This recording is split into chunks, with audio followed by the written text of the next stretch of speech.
विद्यार्थियों नमस्कार। मैं डॉक्टर दीपेंद्र कुमार शर्मा आपके अपने YouTube platform chemistry bye D Sharma से आपके साथ जुड़ा हुआ हूँ। विद्यार्थियों, इस वीडियो लेक्चर में हम जिस पेपर को डिस्कस कर रहे हैं वो पेपर आपको स्क्रीन पर दिखाई दे रहा है। ये पेपर थर्ड ईयर का पेपर है, एग्जामिनेशन ईयर 2024 है। फाउंडेशन कोर्स का पेपर सेकंड है जिसका टाइटल है personal development and character building यानी व्यक्तित्व विकास और क्षेत्र निर्माण। और पार्ट बी का टाइटल है digital awareness and cyber security, digital जागरूकता और साइबर सुरक्षा। विद्यार्थियों, यह पेपर जो है ये महाराजा छत्रसाल बुंदेलखंड विश्वविद्यालय छतरपुर यानी MCBU यूनिवर्सिटी छतरपुर का पेपर है। और यह पेपर दिनांक 10/6/2024 यानी कि 10 जून 2024 को हुआ है। इस पेपर का सॉल्यूशन इस वीडियो के माध्यम से अब हम देखने वाले हैं। तो विद्यार्थियों, लास्ट तक आप मेरे साथ इस चैनल पर बने रहिएगा और वन बाय वन यहाँ पर हम 100 क्वेश्चन के सॉल्यूशन को देखने वाले हैं।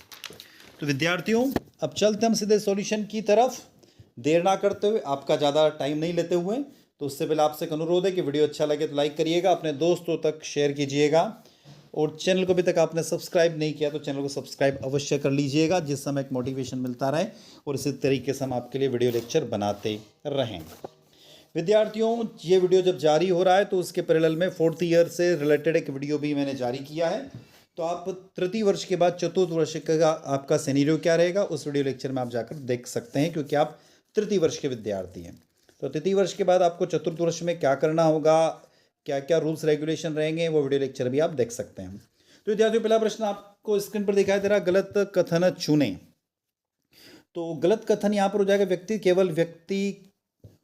केवल व्यक्ति के दिखावे तक ही सीमित होता है। पहले का डी जो आंसर है वो यहाँ पर रॉन्ग हो जाएगा। मतलब करेक्ट आंसर गलत कथन चुने तो डी ऑप्शन यहाँ पर हो जाएगा। पहले प्रश्न का आंसर डी हो जाएगा। विद्यार्थियों, प्रश्न क्रमांक 2 आपको स्क्रीन पर दिखाई दे रहा है। प्रश्न क्रमांक 2 क्या कह रहा है कि वह व्यक्ति विशेषता जिसके माध्यम से लोग आमतौर पर अपने बारे में महसूस करते हैं। तो करेक्ट आंसर यहाँ पर हो जाएगा अंतर्मुखी। करेक्ट आंसर डी ऑप्शन हो जाएगा अंतर्मुखी। प्रश्न क्रमांक 3, निम्नलिखित में से कौन सा कारक बच्चे के व्यक्तित्व विकास को प्रभावित करता है। तो करेक्ट आंसर हो जाएगा डी ऑप्शन उपरोक्त सभी। वंशानुगत, भौतिक वातावरण, सामाजिक वातावरण, अर्थात डी ऑप्शन उपरोक्त सभी। प्रश्न क्रमांक 4, बच्चे के व्यक्तित्व के सामंजस्यपूर्ण विकास के लिए माता पिता को क्या करना चाहिए। तो चौथे प्रश्न का करेक्ट आंसर विद्यार्थियों यहाँ पर बी ऑप्शन हो जाएगा, घर पर उचित वातावरण रखना चाहिए। करेक्ट आंसर यहाँ पर बी ऑप्शन हो जाएगा इस प्रश्न क्रमांक 4 का। आगे चलते हैं प्रश्न क्रमांक 5 की तरफ। प्रश्न क्रमांक 4 के बाद प्रश्न क्रमांक 5 दिखाई दे रहा, चरित्र निर्माण से क्या तात्पर्य है। तो चरित्र निर्माण से क्या तात्पर्य, अब यहाँ पर आपको 4 ऑप्शन दिए तो 5वें प्रश्न का बी ऑप्शन करेक्ट हो जाएगा। नैतिक एवं नैतिक गुणों का विकास करना। नैतिक एवं नैतिक गुणों का विकास करना। नेक्स्ट है क्वेश्चन नंबर 6, व्यक्तिगत चरित्र निर्माण के संदर्भ में कौन से कारक महत्वपूर्ण हैं। तो इस प्रश्न यानी प्रश्न क्रमांक 6 का अपन आंसर देखें तो 6 का करेक्ट आंसर सी ऑप्शन हो जाएगा, नैतिक मूल्य, नैतिकता और अखंडता। आगे चलते प्रश्न क्रमांक 7 भी आपको स्क्रीन पर दिखाई दे रहा है। प्रश्न क्रमांक 7 क्या कह रहा है कि राष्ट्रीय चरित्र निर्माण का उद्देश्य क्या है। तो 7वें का करेक्ट आंसर क्या होगा विद्यार्थियों, तो बी ऑप्शन यहाँ पर हो जाएगा, एकता और देशभक्ति को बढ़ावा देना। क्या हो जाएगा, एकता और देशभक्ति को बढ़ावा देना। आगे चलते हैं प्रश्न क्रमांक 8 की तरफ। 8 और 9 दो प्रश्न आपको स्क्रीन पर दिखाई दे रहा है। प्रश्न क्रमांक 8, कौन सा कोश भोजन प्राप्त भौतिक कोश और जैविक से संबंधित है। तो 8वें का करेक्ट आंसर बी ऑप्शन हो जाएगा, अन्नमय कोश। प्रश्न क्रमांक 9, पंचकोश में से आध्यात्मिक आनंद का प्रतिनिधित्व करने वाला सबसे आंतरिक परत कौन सी परत मानी जाती है। तो 9वें का करेक्ट यहाँ पर आंसर हो जाएगा डी ऑप्शन, आनंदमय कोश। कौन सा कोश विद्यार्थियों, आनंदमय कोश। डी ऑप्शन करेक्ट हो जाएगा। आगे चलते हैं नेक्स्ट क्वेश्चन की तरफ। क्वेश्चन नंबर 10 आपको दिखाई दे रहा है, राष्ट्रीय चरित्र निर्माण में कौन सा कारक महत्वपूर्ण है।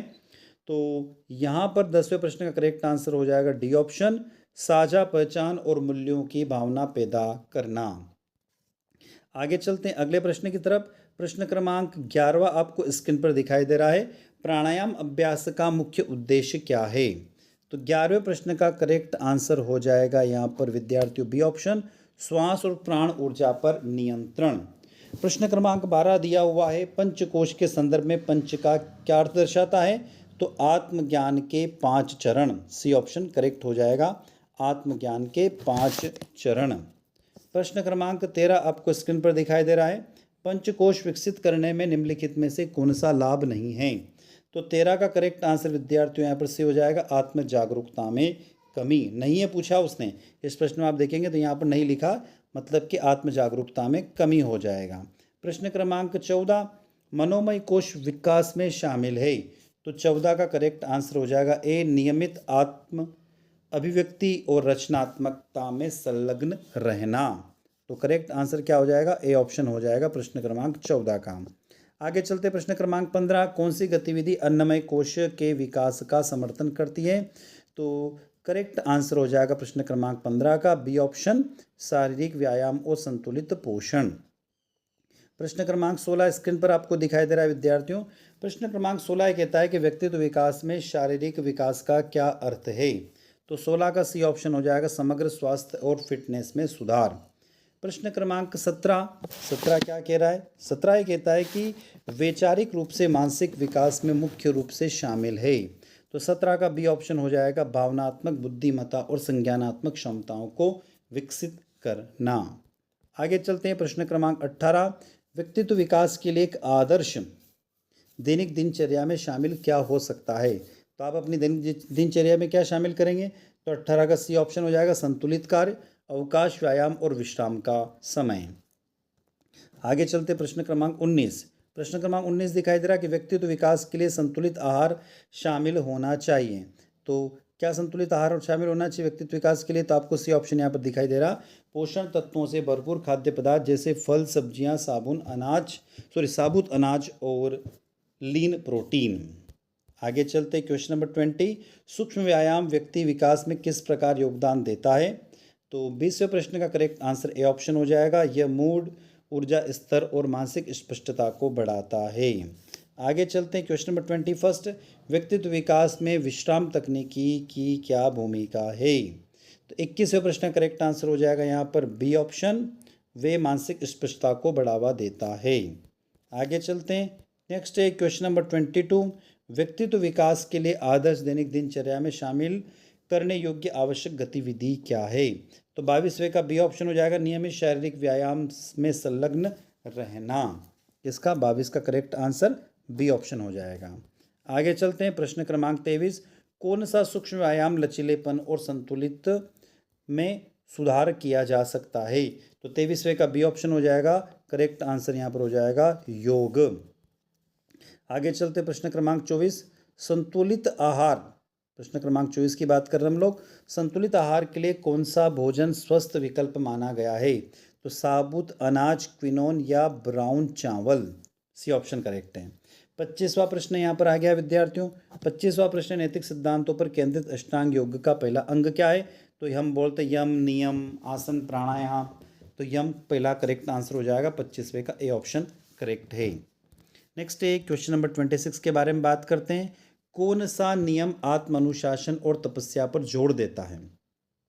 बहुत बढ़िया प्रश्न है विद्यार्थियों। तो इसका करेक्ट आंसर हो जाएगा 26वें प्रश्न का तपस। क्या हो जाएगा? तपस। नेक्स्ट है 27वां प्रश्न, स्वाध्याय नियम में मुख्य रूप से क्या शामिल है? तो 27 का करेक्ट आंसर यहाँ पर ए ऑप्शन हो जाएगा, स्वाध्याय और चिंतन। स्वाध्याय और चिंतन। आगे चलते प्रश्न क्रमांक 28, शौच नियम के अभ्यास में मुख्य रूप से क्या शामिल है? तो 28वें का करेक्ट आंसर हो जाएगा यहाँ पर विद्यार्थियों सी ऑप्शन, पवित्रता और स्वच्छता। आगे चलते हैं अगले प्रश्न की तरफ। नेक्स्ट है प्रश्न क्रमांक 29, अष्टांग योग में धैर्य यानी क्षमा का सिद्धांत अभ्यासकर्ताओं को प्रोत्साहित करता है। तो 29वें का करेक्ट आंसर बी ऑप्शन हो जाएगा विद्यार्थियों यहाँ पर, चुनौतियों के प्रति सहनशक्ति और सहनशीलता विकसित करना। नेक्स्ट क्वेश्चन, प्रश्न क्रमांक 30 आपको स्क्रीन पर दिखाई दे रहा है। 30 है, अष्टांग योग में ईश्वर प्राणिधान का अभ्यास करने में शामिल है। तो 30वें का करेक्ट आंसर विद्यार्थी हो जाएगा बी ऑप्शन, किसी उच्च शक्ति के प्रति समर्पण करना और दैवी इच्छा को स्वीकार करना। नेक्स्ट है क्वेश्चन नंबर 31। 31 है कि अतीत का गौरव दर्शाता है, तो क्या दर्शाता है? तो 31वें का करेक्ट आंसर यहाँ पर हो जाएगा सी ऑप्शन, अतीत की उपलब्धियों और योगदान का जश्न। नेक्स्ट चलते हैं, अगला क्वेश्चन है क्वेश्चन नंबर 32, वैज्ञानिक दृष्टिकोण रखने का क्या अर्थ है? तो 32वें का सी ऑप्शन हो जाएगा, अनुभज्य लक्ष्य, साक्ष्य, तर्क और तर्क संगत सोच को अपनाना। आगे चलते हैं, नेक्स्ट, सामाजिक और नागरिक जागरूकता में क्या शामिल है? तो 33वां प्रश्न बहुत बढ़िया प्रश्न है विद्यार्थियों, 33वें का डी ऑप्शन हो जाएगा, समुदाय और सामाजिक आवश्यकताओं का महत्व। आगे चलते हैं अगले प्रश्न की तरफ। प्रश्न क्रमांक 34, सभी संप्रदायों के प्रति समान सम्मान को बढ़ावा देती है। समान सम्मान को बढ़ावा देता है, तो क्या देता है? तो 34वां प्रश्न बहुत अच्छा प्रश्न है, 34वें का बी ऑप्शन हो जाएगा, विविध धार्मिक समूहों के बीच एकता और सहिष्णुता। आगे चलते हैं नेक्स्ट क्वेश्चन। क्वेश्चन है यहाँ पर 35, व्यक्तित्व सामाजिक और नागरिक जागरूकता में कैसा बलिदान दे सकते हैं? तो 35वां प्रश्न है, तो 35वें का बी ऑप्शन करेक्ट हो जाएगा, सामुदायिक सहभागिता और सामाजिक पहल में सक्रिय रूप से भाग लेकर। 35वें का बी ऑप्शन करेक्ट है विद्यार्थियों। अगले प्रश्न की तरफ चलते हैं। नेक्स्ट है 36, राष्ट्र शब्द आमतौर पर किसको संदर्भित करता है? 36वां प्रश्न है, तो आपका आंसर क्या लगाया आप लोगों ने? समान सांस्कृतिक भाषा, इतिहास और पहचान साझा करने और लोगों का समुदाय। आगे चलते हैं, नेक्स्ट है क्वेश्चन नंबर 37, किस प्रकार की सरकार कानून और शासन और व्यक्तित्व अधिकारियों की सुरक्षा प्रदान करते हैं? तो करेक्ट आंसर हो जाएगा यहाँ पर लोकतंत्र, सी ऑप्शन करेक्ट हो जाएगा, लोकतंत्र। 38, स्वतंत्रता का तात्पर्य क्या है? तो विद्यार्थियों 38 का करेक्ट आंसर बी ऑप्शन हो जाएगा, बाहरी नियंत्रण या प्रभाव से मुक्त होने की अवस्था। कौन सा हो जाएगा विद्यार्थियों? यहाँ पर बी ऑप्शन इसका करेक्ट हो जाएगा। आगे चलते हैं, नेक्स्ट है क्वेश्चन नंबर 40वां, सस्तित्व का क्या तात्पर्य है? तो सस्तित्व का क्या तात्पर्य? तो आपने कौन सा ऑप्शन लगाया? यहाँ पर हो जाएगा, विभिन्न समूहों के बीच शांतिपूर्ण और आपसी सहिष्णुता। ए ऑप्शन यहाँ पर करेक्ट हो जाएगा विद्यार्थियों, ए ऑप्शन याद रखिएगा। आगे चलते हैं नेक्स्ट क्वेश्चन की तरफ। 41वां प्रश्न है, किस सिद्धांतकार ने नैतिक विकास के चरण प्रस्तावित किए हैं? बहुत बढ़िया प्रश्न है इसमें। तो 41वें प्रश्न का करेक्ट आंसर हो जाएगा सी, लॉरेंस कोहलबर्ग ने। किसने? कोहलबर्ग ने। 42, निम्नलिखित में से कौन सा नैतिक दुविधा का उदाहरण है? तो 42 का करेक्ट आंसर हो जाएगा विद्यार्थियों यहाँ पर बी ऑप्शन हो जाएगा, सजा से बचने के लिए झूठ बोलना या सच बोलना, इनमें से किसी एक को चुनना। नैतिक दुविधा है ना कि भैया मैं सच बोलूं या झूठ बोलूं, तो ये आपकी नैतिक दुविधा होगी, इसलिए। आगे चलते हैं 43, बच्चों के मानसिक विकास को बढ़ावा दिया जा सकता है। तो 43 का करेक्ट आंसर हो जाएगा बी ऑप्शन, अन्वेषण और समस्या समाधान के अवसर प्रदान करना। 44वां प्रश्न है, आनंद को आमतौर पर कैसे परिभाषित किया जाता है? क्या प्रश्न है, बहुत बढ़िया प्रश्न है। तो 44वें प्रश्न यानी 44 प्रश्न का करेक्ट आंसर हो जाएगा बी ऑप्शन, संतुष्टि और आंतरिक शांति की गहरी भावना। नेक्स्ट है, प्राणायाम क्या है? बहुत बढ़िया प्रश्न है करुण। प्राणायाम क्या है? तो सांस नियंत्रण की तकनीकी को प्राणायाम कहते हैं। सांस नियंत्रण की तकनीकी को प्राणायाम कहते हैं। अगला प्रश्न है विद्यार्थियों, नेक्स्ट क्वेश्चन दिया हुआ, एक प्रहर में कितने मुहूर्त होते हैं? तो इस क्वेश्चन को समझाने के लिए मैं आपसे मुश्किल से 30 सेकंड से 1 मिनट यहाँ पर लेना चाहूँगा।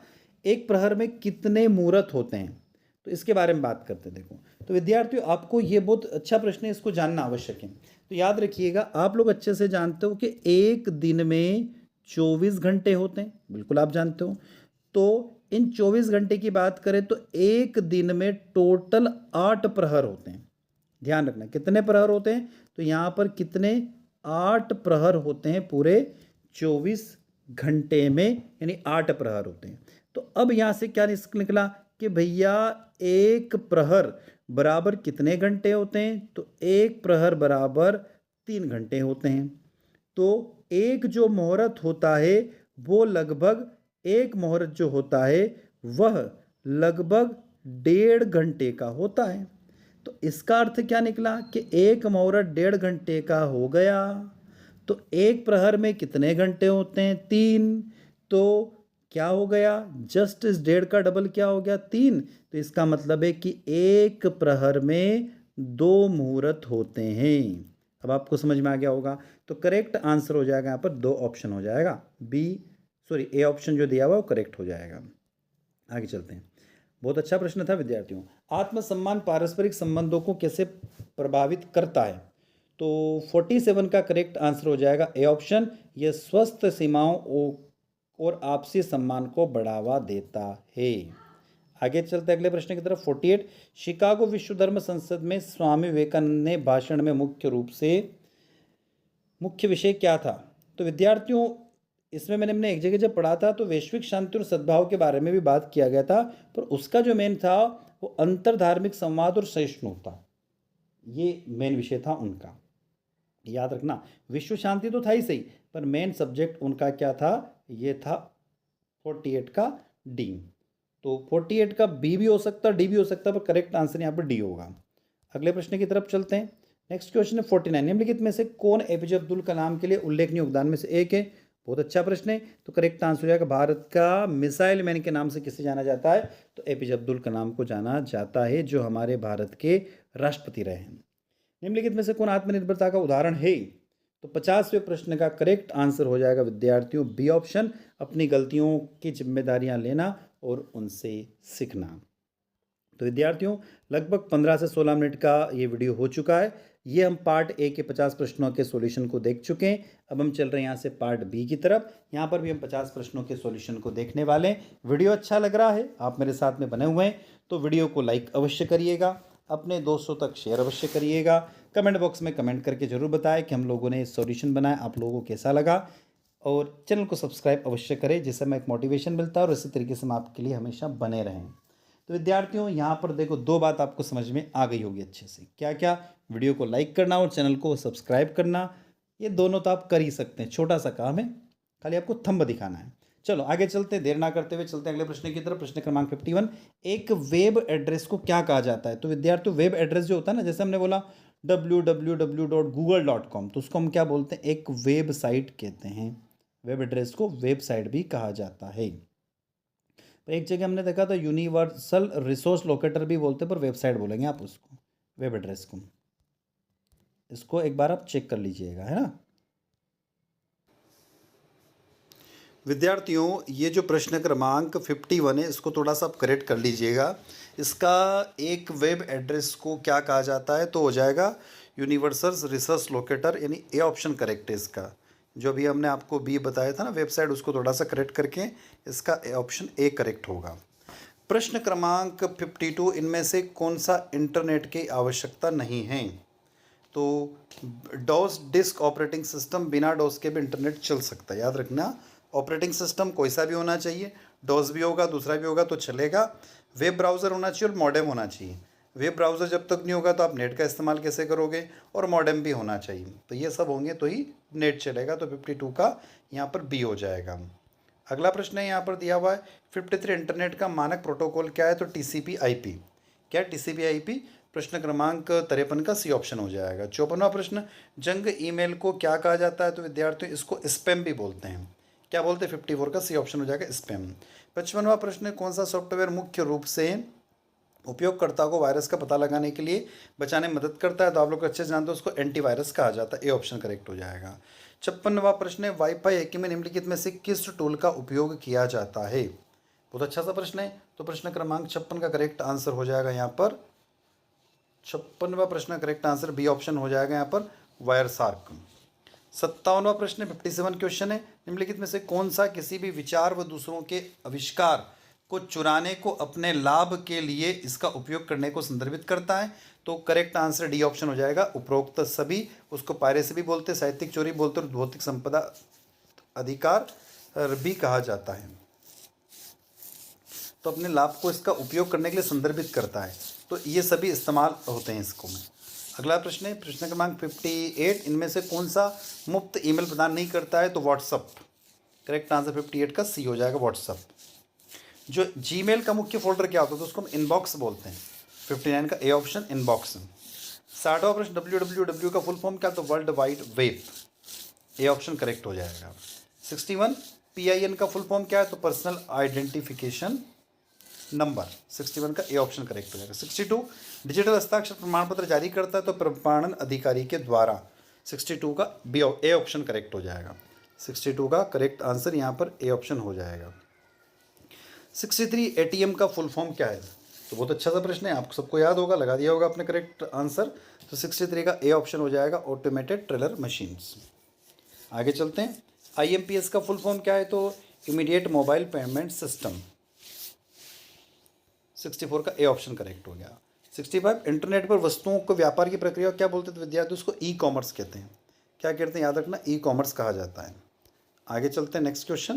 निम्नलिखित में से कौन सी कंपनी, छठा प्रश्न, निम्नलिखित में से कौन सी कंपनी ई कॉमर्स से संबंधित है? तो 66 का करेक्ट आंसर हो जाएगा उपरोक्त सभी, अमेजन, फ्लिपकार्ट और मिंत्रा। 67 भीम ऐप पर लेनदेन की अधिकतम सीमा कितनी है? तो विद्यार्थी इसको जरूर याद रखिएगा, बहुत अच्छा प्रश्न है, 1,00,000 रुपये पर डे। नेक्स्ट है, ई कॉमर्स का फंक्शन क्या है? तो मार्केटिंग है, सप्लाई चेन भी और फाइनेंस भी है। तो करेक्ट आंसर डी ऑप्शन हो जाएगा, उपरोक्त सभी। UPI का फुल फॉर्म क्या होता है? तो 69 प्रश्न का करेक्ट आंसर आप लोगों ने क्या लगाया विद्यार्थियों? ए ऑप्शन बिल्कुल लगाया होगा, यूनिफाइड पेमेंट इंटरफेस। ठीक है, यूनिफाइड पेमेंट इंटरफेस ए। नेक्स्ट, डेटा का अनाधिकृत पहुंच से बचाने के लिए इन कोडिंग की प्रक्रिया को क्या कहते हैं विद्यार्थियों? तो इसको बोलते हैं इनक्रिप्शंस बोलते हैं। एक बार इसको चेक कर लीजिएगा। 70 का ऑप्शन आप कमेंट बॉक्स में कमेंट करके बताइएगा। 70वां प्रश्न का 71वां, ई गवर्नेंस प्रदान करने के लिए प्रौद्योगिकी है। तो 71वें प्रश्न का करेक्ट आंसर यहाँ पर हो जाएगा, डी ऑप्शन हो जाएगा, उपरोक्त सभी। सूचनाओं में आदान प्रदान का एक मंच है, सेवाओं प्रदान करने के लिए मंच है और नागरिकों के लिए लेनदेन का एक मंच है। प्रश्न क्रमांक 72, भारतीय रेलवे द्वारा रेलवे आरक्षण किया जाता है, किसके द्वारा? तो उसका नाम है IRCTC। किसके द्वारा? IRCTC के द्वारा। नेक्स्ट है 73, उमंग ऐप का फुल फॉर्म नाम क्या है? तो 73 का करेक्ट आंसर हो जाएगा विद्यार्थियों, बी ऑप्शन। क्या नाम हो जाएगा? Unified mobile application for new age governance. 74, Umang app किन सेवाओं को सुलभ करता है? तो उपरोक्त सभी हो जाएगा। इनकम टैक्स फाइल करना, आधार और PF केवरेज का हल करना और गैस सिलेंडर बुक करना। 75, डिजी लॉकर में डिजिटल संस्करणों तक पहुंचने की अनुमति देता है। तो करेक्ट आंसर इसका भी विद्यार्थी हो जाएगा यहाँ पर, डी ऑप्शन, उपरोक्त सभी। अगले प्रश्न की तरफ चलते हैं। 76, डिजी लॉकर की निम्नलिखित में से कौन सी विशेषता नहीं है? बहुत बढ़िया प्रश्न है ये भी। तो 76 का करेक्ट आंसर हो जाएगा, सी ऑप्शन, ये बिना इंटरनेट कनेक्शन के कार्य करता है। तो डिजी लॉकर को चलाने के लिए इंटरनेट कनेक्शन अनिवार्य होना चाहिए। नेक्स्ट है, ABC का फुल फॉर्म क्या है? तो एकेडमिक बैंक ऑफ क्रेडिट। 77 का सी आंसर करेक्ट हो जाएगा। 78, एकेडमिक बैंक ऑफ क्रेडिट का कार्य क्या है? क्रेडिट ट्रांसफर करना, क्रेडिट संचय करना और क्रेडिट का सत्यापन करना। तो 78 का डी ऑप्शन हो जाएगा, उपरोक्त सभी। 79, अकादमिक बैंक ऑफ क्रेडिट के लिए मान्य क्या है? तो विद्यार्थियों यहाँ पर NPTEL भी मान्य है, याद रखना, और स्वयं भी मान्य है और VLab भी मान्य। तो करेक्ट आंसर उपरोक्त सभी हो जाएगा। नेक्स्ट है क्वेश्चन नंबर 80, ई पाठशाला ऐप की विशेषता क्या है? तो अनेक संसाधन, आसान पहुंच और बहुभाषी। तो उपरोक्त सभी करेक्ट आंसर हो जाएगा। 81 प्रश्न क्रमांक, साइबर सुरक्षा में सुरक्षा करता है किसकी? तो साइबर सुरक्षा इंटरनेट से जुड़े सिस्टम की सुरक्षा करता है। तो विद्यार्थियों 81 का करेक्ट आंसर यहाँ पर हो जाएगा, बी ऑप्शन। 82, कंप्यूटर सुरक्षा के जनक कौन है? बहुत अच्छा प्रश्न है, बॉब थॉमस। करेक्ट आंसर हो जाएगा, ए ऑप्शन, बॉब थॉमस। आगे चलते हैं। 83, साइबर स्पेस किसके द्वारा गढ़ा गया शब्द है? मतलब साइबर स्पेस शब्द सबसे पहले किसने यूज़ किया था? तो 83 का करेक्ट आंसर हो जाएगा, बी ऑप्शन, विलियम गिब्सन के द्वारा। किसके द्वारा? विलियम गिब्सन के द्वारा प्रयोग किया गया था। आगे चलते हैं। निम्नलिखित में से कौन सा सबसे पुरानी हैकिंग तकनीक है जिसका उपयोग हैकर्स मुफ्त कॉल करने के लिए कहते हैं? तो उसको विद्यार्थियों को कहा जाता है फिशिंग। क्या कहते हैं? फिशिंग कहते हैं उसको। आगे चलते हैं। भारत में बाल संरक्षण और कल्याण के लिए आपातकाल में टोल फ्री नंबर, बहुत अच्छा प्रश्न है। तो बच्चों के लिए जो आपातकाल में टोल फ्री नंबर उसका नाम है 1098। क्या? 1098। अगला प्रश्न 86, कौन सा सोशल मीडिया नेटवर्क नहीं है? तो विकिपीडिया सोशल मीडिया नेटवर्क नहीं है। अगला प्रश्न है, फेसबुक में किस प्रमुख फीचर की मदद से आप वीडियो को लाइव स्ट्रीम कर सकते हैं? तो फेसबुक लाइव के माध्यम से। तो विद्यार्थियों, आप चाहे तो हमसे फेसबुक के जरिए भी जुड़ सकते हैं। फेसबुक पर आप सर्च कीजिएगा डॉक्टर दीपेंद्र कुमार शर्मा, या दीपेंद्र शर्मा के नाम से भी सर्च करते हैं, वहाँ पर भी उपलब्ध हैं। आप वहाँ पर भी हमसे क्वेश्चन पूछ सकते हैं, आपको जवाब मिलेगा। अगर कोई डाउट हो तो आप वहाँ पर पूछ सकते हैं। Question number 88, business to business marketing के लिए कौन सा सोशल नेटवर्क सबसे लोकप्रिय माना जाता है? तो विद्यार्थियों, इसका करेक्ट आंसर हो जाएगा लिंक्डइन। क्या हो जाएगा? लिंक्डइन। नेक्स्ट क्वेश्चन, सूचना प्रौद्योगिकी अधिनियम 2000 के में निम्नलिखित धारा के तहत सजा का प्रावधान है? तो करेक्ट आंसर यहाँ पर हो जाएगा उपरोक्त सभी। क्या हो जाएगा? उपरोक्त सभी हो जाएगा करेक्ट आंसर। नेक्स्ट प्रश्न क्रमांक 90, हैकिंग में कानूनी रूप से क्यों कहा जाता है? हैकिंग को कानूनी रूप से क्या कहा जाता है? तो विद्यार्थी, इसको कहा जाता है नॉन एथिकल हैकिंग कहते हैं इसको। नेक्स्ट, इनमें से कौन सोशल मीडिया हैकिंग में कानूनी रूप से क्या कहते हैं? तो उसको नैतिक हैकिंग कहते हैं, याद रखना। नैतिक हैकिंग कहा जाता है, एथिकल हैकिंग कहते हैं। बी ऑप्शन करेक्ट है, करेक्ट कर लीजिएगा इसको, बी ऑप्शन करेक्ट है इसका, एथिकल हैकिंग। 91, निम्न में से कौन सा सोशल मीडिया प्लेटफॉर्म नहीं है? तो विद्यार्थियों, कौन सा नहीं है? अमेजन नहीं है, क्योंकि अमेजन एक बिजनेस प्लेटफॉर्म है। नेक्स्ट 92, अधिकांश सोशल मीडिया प्लेटफॉर्म पर लाइक बटन का उपयोग किस लिए किया जाता है? तो किसी पोस्ट की स्वीकृति और अनुमोदित दिखाने के लिए उसको किया जाता है। जैसे मैं आपको बोलता हूँ ना कि वीडियो अच्छा लगे तो लाइक अवश्य कीजिएगा, तो लाइक करने से क्या होगा कि उसका अनुमोदन हो जाएगा। अगला प्रश्न, नेक्स्ट क्वेश्चन, आईटी रूल 2000 का पूर्ण नाम क्या? तो सूचना प्रौद्योगिकी अधिनियम 2000। करेक्ट आंसर 93 का हो जाएगा यहाँ पर विद्यार्थियों, ए ऑप्शन हो जाएगा। आगे चलते हैं, नेक्स्ट क्वेश्चन 94, निम्न में से कौन सा साइबर अपराध नहीं है? तो सेवाओं की मनाही, बीच वाला व्यक्ति, मालवेयर और एबीएस। तो सेवा की मनाही, यदि आपके पास कोई भी काम लेके आए आपने मना कर दिया तो वो नहीं है, तो 94 का ए ऑप्शन यहाँ पर करेक्ट हो जाएगा। आगे चलते नेक्स्ट 95, धारा के तहत साइबर आतंकवाद अपराध माना गया है। तो विद्यार्थियों, साइबर आतंकवाद जो शब्द है वो धारा 66F के अंतर्गत आता है। किसके अंतर्गत? 66F के अंतर्गत आता है। अगले प्रश्न 96वां, इनमें से कौन सा व्हाट्सएप की गोपनीयता सुविधा नहीं है? तो जांच है, लास्ट सीन है, लाइव लोकेशन है, के बारे में नहीं है। आगे चलते हैं, इंस्टाग्राम रील में किसी वीडियो की अधिकतम लंबाई कितनी होती है? तो मैक्सिमम लंबाई की बात करें तो 90 सेकंड, अधिकतम लंबाई 90 सेकंड। नेक्स्ट क्वेश्चन है, वेब सर्वर को हैक करके किसी अन्य व्यक्ति की वेबसाइट पर नियंत्रित करना क्या कहलाता है? तो विद्यार्थी, उसको वेब हैकिंग कहते हैं, बी ऑप्शन हो जाएगा। Question number 99, second last question है विद्यार्थियों ये, भारत का पहला साइबर पुलिस स्टेशन कहाँ खोला गया? तो करेक्ट आंसर इसका विद्यार्थियों क्या होगा, बता सकते हैं आप? इसका करेक्ट आंसर बी, बेंगलोर। और बात कब की? 2001 में खोला गया था, याद रखिएगा। अगला प्रश्न, प्रश्न क्रमांक 100वां प्रश्न है, महिलाओं के विरुद्ध साइबर अपराध है? तो करेक्ट आंसर यहाँ पर हो जाएगा डी, उपरोक्त सभी। तो विद्यार्थियों, ये पेपर हम लोगों ने जो देखा, यह पेपर MCBU यूनिवर्सिटी यानी महाराजा छत्रसाल बुंदेलखंड विश्वविद्यालय का पेपर है। यह पेपर दिनांक 10 जून 2024 को हुआ है। आई होप ये वीडियो लेक्चर आप लोगों को अच्छा लगा होगा। वीडियो लेक्चर अच्छा लगता है तो वीडियो को लाइक करिएगा, अपने दोस्तों को शेयर कीजिएगा, कमेंट बॉक्स में कमेंट करके ज़रूर बताइएगा, और एक कष्ट जरूर कीजिएगा, वीडियो को लाइक अवश्य करिएगा। आप लोग वीडियो देखते हैं पर चैनल को सब्सक्राइब नहीं करते, चैनल सब्सक्राइब कीजिए, हमें एक मोटिवेशन मिलता रहेगा। साथियों, इसी के साथ हम आपसे विदा लेते हैं। जय हिंद, जय भारत।